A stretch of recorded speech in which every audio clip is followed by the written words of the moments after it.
성막론 어느 강의 오늘 두 번째 시간을 이어서 함께 은혜를 나누겠습니다.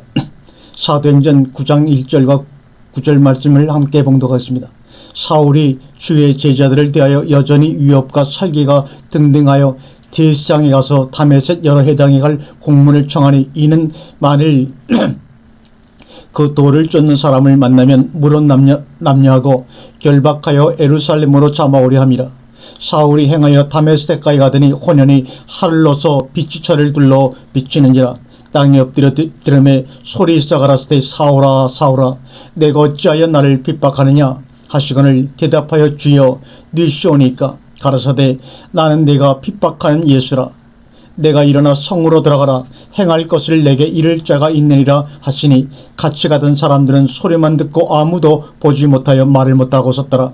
사울이 땅에서 일어나 눈을 떴으나 아무것도 보지 못하고 사람의 손에 이끌려 다메섹으로 들어가서 사흘 동안을 보지 못하고 식음을 전편이라는 말씀이 있습니다. 그래서 속에서 소리가 나기도 하고 밖에서 소리가 들어가기도 하는 것입니다.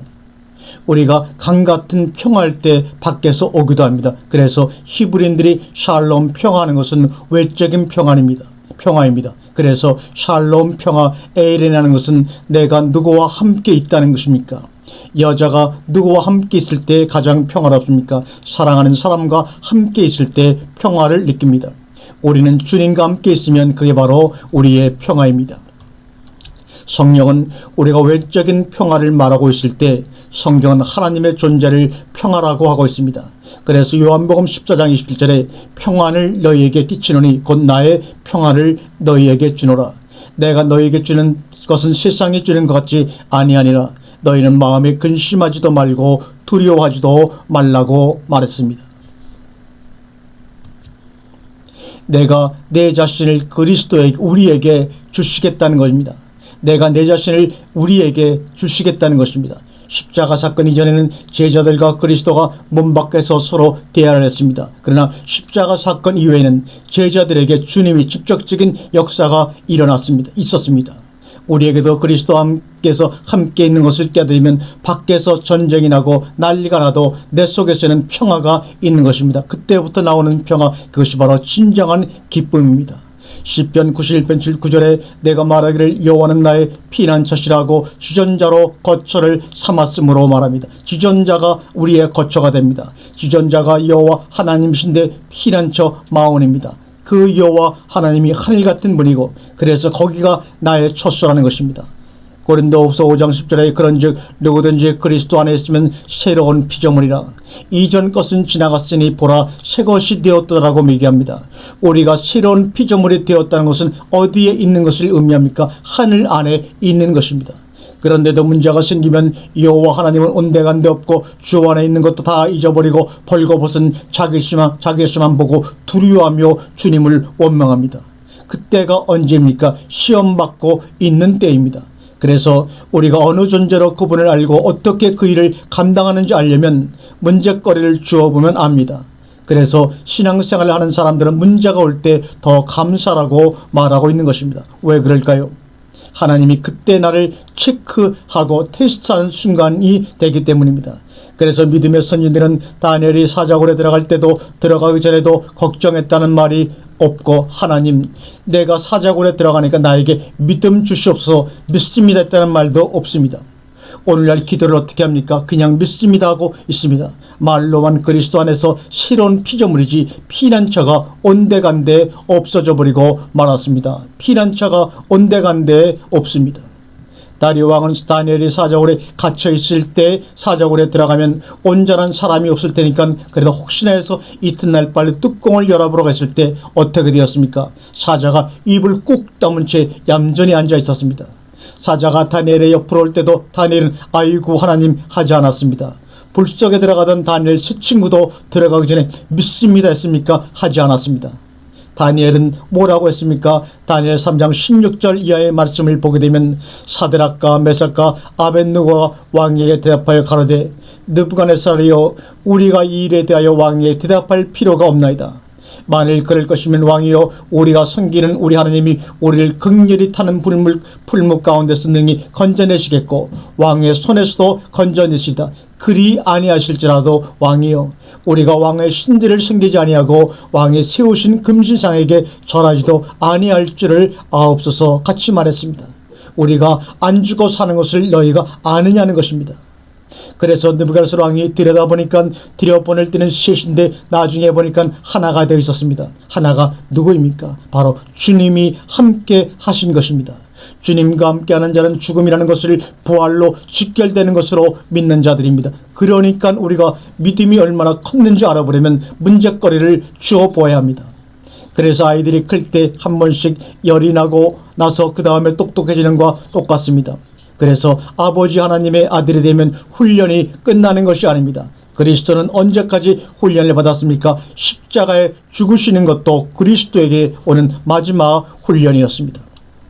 마태복음 26장 36절 이하에 보면 이에 예수께서 제자들과 함께 겟세마네라 하는 곳에 이르러 제자들에게 이르시되 내가 저기 가서 기도할 동안에 너희는 여기 앉아있으라 하시고 베드로와 세베대의 두 아들을 데리고 가실새 고민하고 슬퍼하사 이에 말씀하시되 내 마음이 심히 고민하여 죽게 되었으니 너희는 여기 머물러 나와 함께 껴있으라 하시고 조금 나아가서 얼굴을 땅에 대시고 엎드려 기도하여 가라사대 내 아버지여 만일 할만하시거든 이 잔을 내게서 지나가게 하옵소서. 그러나 나의 원대로 마옵시고 아버지의 원대로 하옵소서 하시고 제자들에게 오사 그 차는 것을 보시고 베드로에게 말씀하시되 너희가 나와 함께 한시 동안도 이렇게 깨어 있을 수 없더냐. 시험에 들지 않게 깨어 기도하라. 마음에는 원이로되 육신이 약하도다 하시고 다시 두 번째 나아가 기도하여 가라사대 내 아버지여 만일 내가 마시지 않고 이 잔을 내게서 지나갈 수 없거든 아버지의 원대로 되기를 원하나이다 하시고 다시 오사 보신즉 저희가 자니 이는 저희 눈이 피곤함이로라. 또 저희를 두시고 나아가 세 번째 동일한 말씀으로 기도하신 후에 이에 제자들에게 오사 이르시되 이제는 자고 쉬라. 보라 때가 가까이 왔으니 인자가 죄인의 손에 팔리오니라. 일어나라 함께 가자. 보라 나를 파는 자가 가까이 왔느니라고 말씀하시는 그 주님의 마음. 시편 90편 1절에 산이 생기기 전 땅과 세계도 주께서 조성하기 전 곧 영원부터 영원까지 주는 하나님이시더라고 얘기합니다. 시편 71편 3절에 주는 나의 무시로 피하여 거할 바위가 되소서. 주께서 나를 구원하라 명하셨으니 이는 주께서 나의 반석이시요 나의 산성이심이라고 말하고 있습니다. 주님은 무시로 우리가 거할 바위라고 했습니다. 하늘 바위라는 것입니다. 시편 68편 5절에 그 거룩한 처소에 계신 하나님은 고아의 아버지시며 가부의 재판장이시라고 말합니다. 누가복음 18장에 하나님을 두려워하지 않는 재판장이 누굽니까? 바로 주님이십니다. 하나님 아버지 뜻대로 사니까 아버지를 두려워하지 않는 것입니다. 하나님은 누구의 아버지라고 합니까? 고아와 가부의 아버지라고 했습니다. 그랬더니 신학교 나오고 나서 후생 사업을 한다고 하면서 양로원 차리고 고아원 차리고 있는 분들이 계십니다. 그러면서 소명당한다고 하는데 천만의 말씀입니다. 고아는 어떤 사람들이 고아입니까? 부모가 없는 게 고아입니다. 오늘날 교회를 보면 부모 없는 고아가 참으로 많습니다. 그러면 어디로 들어가면 고아 신세를 면하게 됩니까? 그리스도 안에 있는 것을 깨닫게 해주면 되는 것입니다. 그러면 그때부터 그들은 고아와 가부의 자리에서 하나님의 자녀의 자리로 올라가는 것입니다. 그리스도를 믿는다고 하면서 자기가 그리스도 안에 들어가 있는 사실을 깨닫지 못하면 깨닫지 못하는 고아들이 줄비한 것입니다. 가부는 얼마나 또 교회 안에 많이 있습니까? 그리스도를 분명히 영접하고 주님과 결혼했다고 하는데 나중에 주여 주여 하고 산가들로 헤매고 돌아다니니 그들이 바로 진짜 가부가 아니고 무엇입니까? 그것도 시간을 정해가지고 교회 가서 불러대니까 정말로 탈 중에 탈입니다. 그래서 야고보서 1장 22절에 27절에 다음같이 말하고 있습니다. 하나님 아버지 앞에서 정결하고 더러움이 없는 경건은 곧 고아와 가부를 그 환난 중에 돌아보고 또 자기를 지켜 세속에 물들이지 아니하는 이것이라고 말합니다. 그래서 창세기 1장 7장 1절에도 여호와께서 노아에게 이르시되 너와 내 온 집은 방주로 들어가라. 내가 이 세대에 내 앞에서 의로움을 내가 보았음이라고 말합니다. 노아의 온 집은 무엇을 말합니까? 노아의 8 식구를 말합니다. 출애굽기 12장 7절 이하에 보면 그 피로 양을 먹을 짚문 좌우 설주와 임방에 바르고 그 밤에 그 고기를 불에 구워 무교봉과 쓴나물과 아울러 먹되 날로나 물에 삶아서 먹지 말고 그 머리와 정경이와 내장을 다 불에 구워 먹고 아침까지 남겨두지 말며 아침까지 남은 것을 곧 불태우라. 너희는 그것을 이렇게 먹을지니 허리에 띠를 띠고 발에 신을 신고 손에 지팡이를 잡고 급히 먹으라. 이것이 바로 여호와의 유월절이니라. 내가 그 밤에 애굽 땅에 돌아다니며 사람과 짐승을 물어나고 애굽 나라 가운데 처음 난 것을 다 치고 애굽의 모든 신에게 벌을 내리리라. 나는 여호와라. 내가 애굽 땅을 칠 때 그 피가 너희의 거하는 집에 있어서 너희를 위하는 표적이 될지라. 내가 피를 볼 때 너희를 넘어가리니 재앙이 너희에게 내려 멸하지 아니하리라고 약속하였습니다. 집은 우리도 그리스도 안에 있으면 하나님의 집이 되는 것입니다. 성도의 생명이 되는 목숨과 혼이 구원 얻습니다. 창세기 2장 20절에 여호와 하나님이 아담에게 취하신 그 갈빗대로 여자를 만드시고 바나, 이거는 건축하다는 말입니다. 그를 아담에게로 이끌어 오시니, 이렇게 말씀합니다. 이끌어 오심을 받으리라 하였거늘 너희는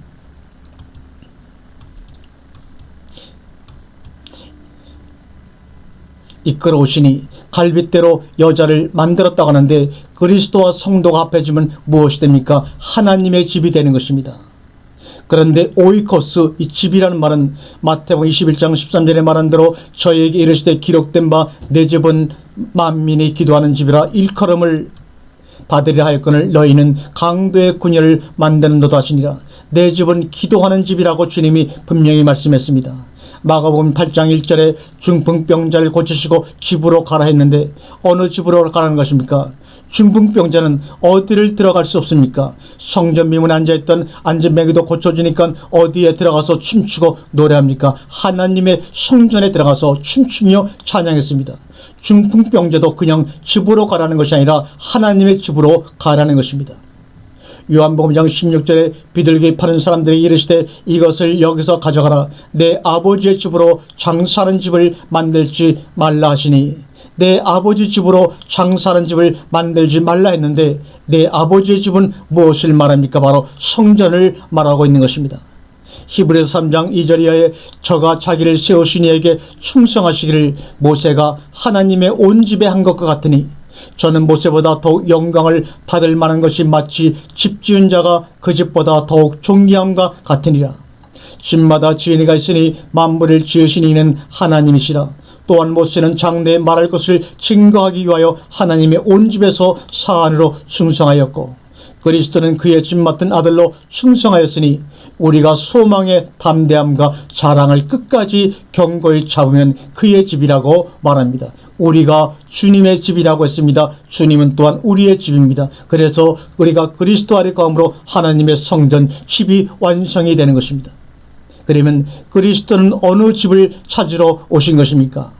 하나님의 집이 되는 성도를 찾기 위해 이 땅에 영으로 오셨습니다. 그래서 율법 아래서 하나님의 처소가 되지 못한 사람은, 하나님께 나지 아니한 사람은 그 역사적인 성도의 성전의 흔적을 만들면서 인생을 마무리해 버린 것입니다. 하나님께로 난 우리를 위해서 구약의 모세로부터 그리스도까지 1500년 동안, 그리고 그리스도 이후 오늘 우리에 이르기 3500년 동안을 하나님이 우리와 함께하는 역사를 감추어 오셨습니다.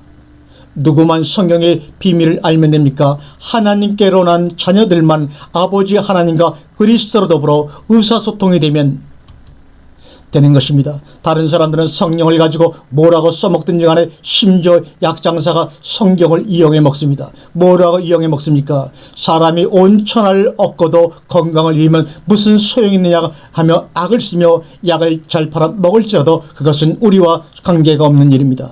성경을 가지고 무슨 짓을 해도 떼돈을 벌든지 우리와 상관이 없습니다. 우리는 기쁨의 근본이며 생명의 근본이신 우리를 낳으신 아버지 하나님과 그리스도와 우리가 하나가 되어진 것, 그래서 하나님의 집이 되어진 것을 알면 그것으로 우리의 인생은 끝나는 것이고 만족하는 것입니다. 나우스, 성전은 나이오, 거주하다, 살다라는 단어에서 유래가 되었습니다.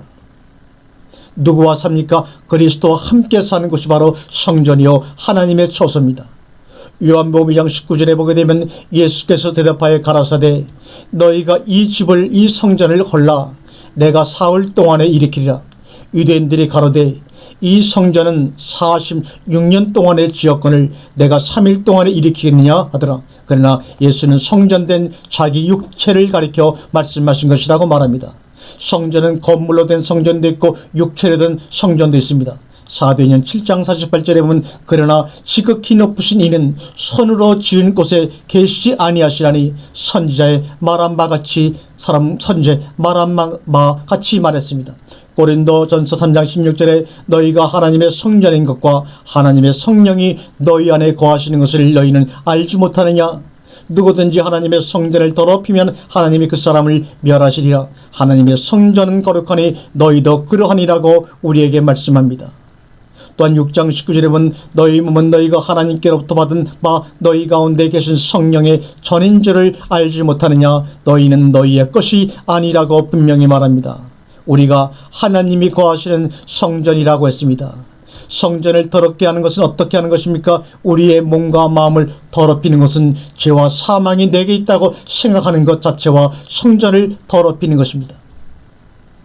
그래서 마태복음 15장 11절에 입에 들어가는 것이 사람을 더럽게 하는 것이 아니라 입에서 나오는 것이 사람을 더럽게 하는 것이라.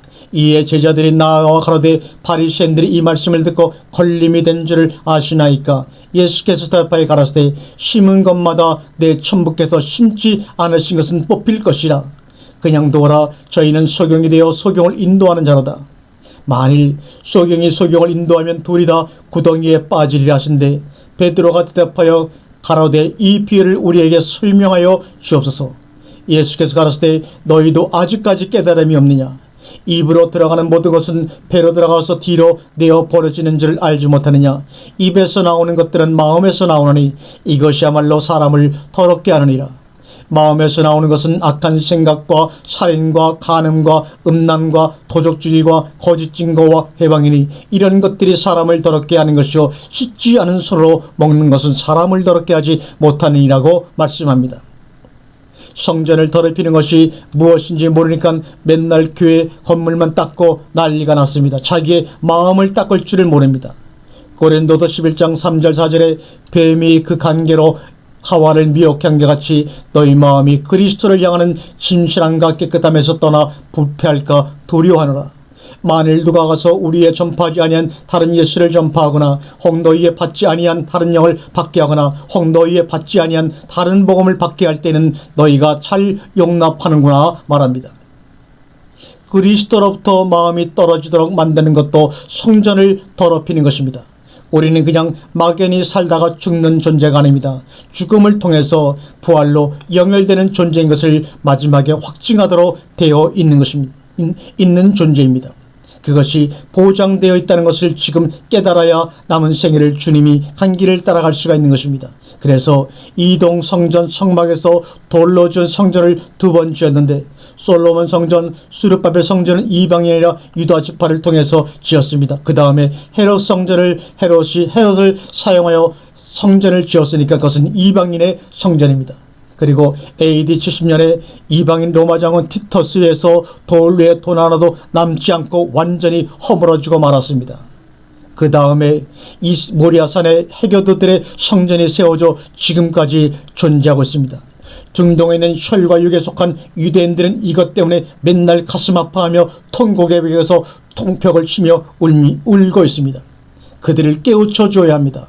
그래서 로마서 9장 25절에 호세아 그래도 이르기를 내가 내 백성 아닌 자를 내 백성이라 사랑치 아니한 자를 사랑한 자라 부리라.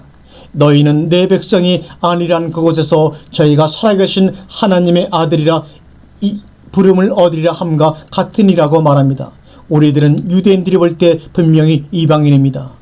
히브리서 10장 1절에 율법은 장차오는 좋은 일의 그림자요 참 형상이 아니므로 해마다 늘 드리는 바 같은 제사로 나오는 자들 언제든지 온전케 할 수 없느니라고 말합니다.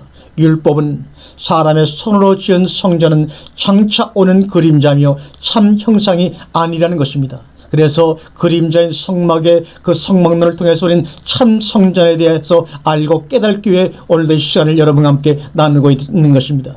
히브리서 10장 2절에 그렇지 아니하면 섬기는 자들이 단번에 정결케 되어 다시 죄를 깨닫는 일이 없으리니 어찌 드리니 이를 그치지 아니하였으리라고 말하고 있습니다. 사람을 정결케 하기 위해서 무엇이 죽어갔습니까? 소나 양과 염소와 비둘기 그 무수한 생명이 수도 없이 끝없이 죽어갔습니다. 그 다음에 또 무엇이 계속 죽어갔습니까? 소, 양, 염소, 비둘기를 드렸던 사람들이 그 뒤를 따라서 계속해서 사망의 골짜기로 죽어갔습니다. 얼마나 죽어간 것 같습니까? 알 수 없을 정도로 무지무지한 사람들이 죽어갔습니다. 그리스도 한 분 오셔서 온전한 제사를 드리기까지 얼마나 많은 짐승과 얼마나 많은 수많은 사람들이 죽어갔는가. 어떤 사람은 우리들이 보는 데서 닭모가지를 한번 비틀어서 잡아 죽여서 먹으러 가면 비유가 상해서 먹지를 못합니다. 그런데 그렇게 엄청난 숫자를 헤아릴 수 없는 소나 양이나 염소, 비둘기가 우리들 눈앞에서 죽어갔단 말입니다. 사람도 또한 죽어갔습니다. 그래도 하나님은 눈 하나 깜짝하지 않으시고 3500년 동안을 지탱해 오셨습니다. 왜 그렇게 사랑이 많으신 하나님이 깜짝하지 않으셨습니까? 하나님의 씨가 아닌 자들이기 때문입니다. 첫사람 아담은 하나님의 형상으로 만들어진 사람입니다. 우리가 로봇을 만들어 가지고 놀다가 로봇가 부서졌다고 책임 추궁을 당하겠습니까? 하나님의 씨가 아닌 사람들도 그들 나름대로의 생명은 있습니다. 그러나 그들은 죽어가면서도 아무도 한마디 못하고 죽어갑니다. 오늘날 우리가 하나님의 자녀로서 죄사함을 이루어 주신 그리스도께서 오시기까지 무참히 죽어간 수많은 인생들이 이 땅에 있습니다. 그래서 히브리서 10장 10절에 이 뜻을 쫓아 예수 그리스도의 몸을 단번에 들이심으로 말미암아 우리가 거룩함을 얻었노라고 말합니다. 거룩함은 무엇을 말합니까? 죄와 사망에서 벗어나게 되면 그리스도의 생명과 영이 우리에게 있게 된 것이 바로 거룩함입니다. 성화는 서서히 변화되어 가는 것이라는 것은 사람들이 만들어낸 말입니다. 하나님의 성화는 바로 그리스도의 생명과 영이 우리에게 임하게 되면 단번에 이루어지는 것입니다. 속지를 마세요. 어느 때까지 서서히 가서 성화가 이루어진다는 말입니까? 오히려 세월이 가고 문명과 과학과 가르침이 성행할수록 우리가 알다시피 사람들은 더욱더 악해져 가고 있지 않습니까? 성화는 내가 가르침을 받아 윤리와 도덕이 내 속에서 이루어져 가는 것이 아니고 성화의 주체도 내가 아닌 그리스도의 생명과 영이 바로 성화의 주체가 되는 것입니다. 그리스도의 죄사함의 은혜로 인하여 그것을 받아들임으로 그리스도께서 그 은혜를 내 속에 가지고 들어오셔서 이루어 주신 것이 바로 거룩하며 성하며 완성된 것입니다. 11절을 제사장마다 매일 서서 섬기며 자주 같은 제사를 드리되 이 제사는 언제든 죄를 없게 하지 못하거니와 말합니다. 볼 때 죄를 없애지 못하니까 제사를 드리는 제사장도 결국은 거룩하지 못합니다. 12절과 14절에 오직 그리스도는 죄를 위하여 한 영원한 제사를 드리시고 하나님 우편에 앉으사 그 후에 자기 원수들로 자기 발등상이 되게 하실 때까지 기다리시나니 저가 한 제물로 거룩하게 된 자들을 영원히 온전케 하셨느니라고 말합니다. 그리스도는 단번에 거룩하게 된 것입니다. 시한부적으로 온전케 되는 것이 아닙니다. 일시에 영원히 거룩하게 된 것입니다. 또한 15절 16절에 또한 성령이 우리에게 증거하시되 주께서 가라사대 그 후로는 저희와 세울 언약이 이것이라 하시고 내 입을 저희의 마음에 두고 내 생각을 저희 생각에 기록하리라 하신 후에 이렇게 말씀을 하고 있습니다. 하나님의 법궤 속에는 무엇이 들어있습니까? 아론의 쌍난 지팡이와 만나와 십계명 돌판이 법궤 속에 들어있습니다. 그러면 오늘날 하나님의 법이 어디에 있습니까? 마음에 두고 생각에 둔다 했습니다. 그러면 법궤는 오늘 어디에 있습니까? 그래서 대수장 그리스도를 통해서 성소와 지성소, 건물과 장막으로 되어 있던 것에서 온전한 그리스도에게로 넘겨줘서 우리가 넘겨받은 것입니다. 이것이 바로 참된 영접입니다. 고린도서 5장 18절에 모든 것이 하나님께로 났나니 저가 그리스도로 말미암아 우리를 자기와 한목하게 하시고 카탈락소 바꾸어 버리신다는 말입니다. 화해를 시킨다는 말입니다. 또 우리에게 화목하게 카탈나게 하는 직책을 주셨으니 이는 하나님께서 그리스도 안에 계시사 세상을 자기와 화목하게 하시며 저희의 죄를 저희에게 돌리지 아니하시고 화목해야 하는 말씀을 우리에게 부탁하셨느니라. 부탁한다는 말은 디템이 놓다 지정하다 그런 말입니다. 이러므로 우리가 그리스도를 대신하여 사신이 되어 하나님이 우리로 너희를 권면하시는 것 같이 그리스도를 대신하여 강구하니 너희는 하나님과 화목하라고 우리에게 말씀하고 있습니다. 화목, 카탈나기는 카타라소라는 말에서 유래가 되어 있는데 카탈라소는 바꾸다, 화해시키다는 말입니다. 이것은 카타란 말과 알라소라는 말이 합해져서 만들어진 말인데 카타는 못못을 대하여 알락소는 변하다, 변경하다, 바꾸다는 말이 합쳐져서 카탈락소가 된 것입니다. 즉 화목하게 하셨다는 것은 우리가 죄에 대하여 죽고 그리스도와 하나가 되어 하나님의 자녀로 바꾸어 버렸다는 것을 의미합니다. 그것이 다 이루어지면 새 언약이라고 하는 것입니다. 하나님의 말씀이 우리 마음과 생각에 있어서 우리가 복비가 되어지면 그때야 비로소 새 언약이 완성되어지고 하나님의 거할 처소가 이루어지는 것입니다. 그렇게 되면 또 저희와 저희 불법을 내가 다시 기억하지 아니하리 하셨으니 저희의 죄와 불법을 기억하지 않겠다는 하나님의 은혜가 완성이 되는 것입니다. 히브리서 10장 18절에 보면 이것을 사하셨은즉 다시 죄를 위하여 제사 드릴 것이 없느니라고 우리에게 말씀하고 있습니다. 예배를 드릴 필요가 있습니까? 없습니까? 죄를 위해서는 안 드리지만 산 것을 위해서는 예배가 있어야 합니다. 로마서 12장 1절에 그런 말씀입니다. 그러므로 형제들아 내가 하나님의 모든 자비하심으로 너희를 권하노니 너희 몸을 하나님이 기뻐하시는 거룩한 산제사로 드리라. 이는 너희의 드릴 영적 예배니라. 너희는 이 세대를 본받지 말고 오직 마음을 새롭게 함으로 변화를 받아 하나님의 선하시고 기뻐하시고 온전하신 뜻이 무엇인지 분별하도록 하라고 말합니다. 그래서 19절에 우리가 그리스도의 죄를 힘입었다는 것은 무엇을 말합니까? 그리스도의 의를 힘입었다는 것은 무엇을 말합니까? 거룩해졌다는 것입니다. 죄와 사망이 끝났다는 것입니다. 그래서 어디에 들어갑니까? 성소에 하늘에 있는 집 그리스도에게로 들어갈 담력을 얻었다는 것입니다. 20절에 그 길은 우리를 위하여 휘장 가운데로 열어놓으신 새롭고 산 길이요 휘장은 고초의 육체니라고 말합니다. 그 길은 진흙탕길도 아니고 고속도도 아니고 산길입니다. 요한복음 14장 6절에 예수께서 가라사대 내가 곧 길이요 진리요 생명이니 나로 말미암지 않고는 아버지께로 올 자가 없느냐고 말합니다. 산길은 살아있는 길은 그리스도에게로 통하는 길입니다. 그래서 성소와 지성소의 사이에 걸려있던 휘장이 찢어져 나오고 그 사이로 살아있는 길이 우리에게 제시가 되었습니다. 21절에 또 하나님의 집 다스리는 큰 제사장이 계심에 이런 말합니다.